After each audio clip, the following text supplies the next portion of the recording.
opposite favoring on the front plane because of these things. When you turn around to do this pattern, conveniently, you're in overhand facing the back, so it actually would totally work with your favored directions.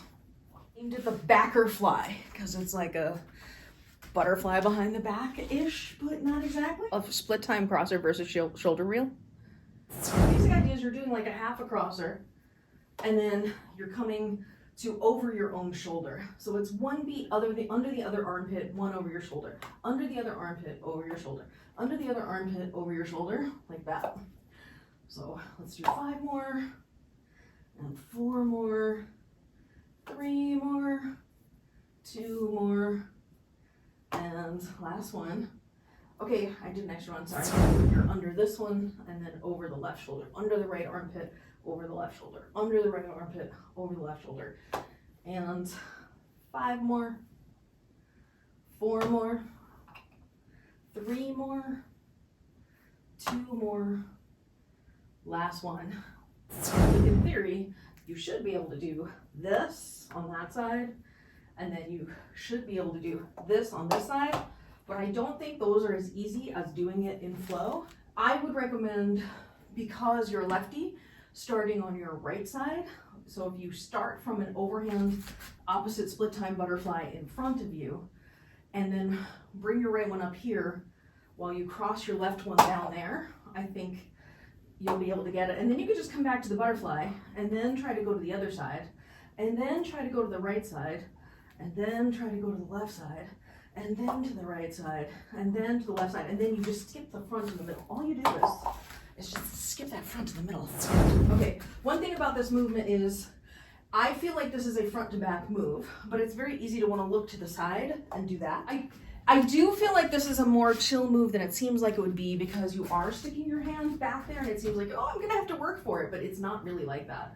And I think just practicing these,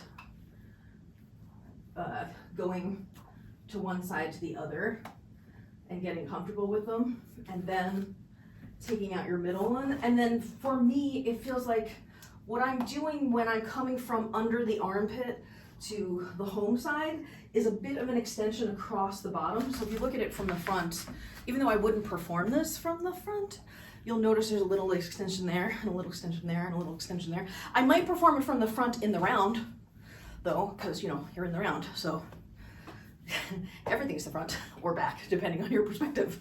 If I mirror your left hand, I think what would be useful is focusing on this part of the extension coming out from underneath the arm, and focusing on the extension that gets it back up behind the head, so that you're keeping that straight plane. No, I'm not fully extending, I'm partly extending. So just enough to give myself enough time for the other hand to get around there. I might have a good angle here, but then when I come down to here, it very naturally wants to do this rather than come to here. And I think that this extension here helps keep it in a straighter line. At the portion of the turn where it's out to the side here, focusing on pushing down and across to keep that, it's my left hand, your right hand, to keep that hand in that straighter line. I think of this as the front to back Pilates that you use for crossers and waist wraps, where it's like a real micro movement that you're doing. It's this business here, yeah.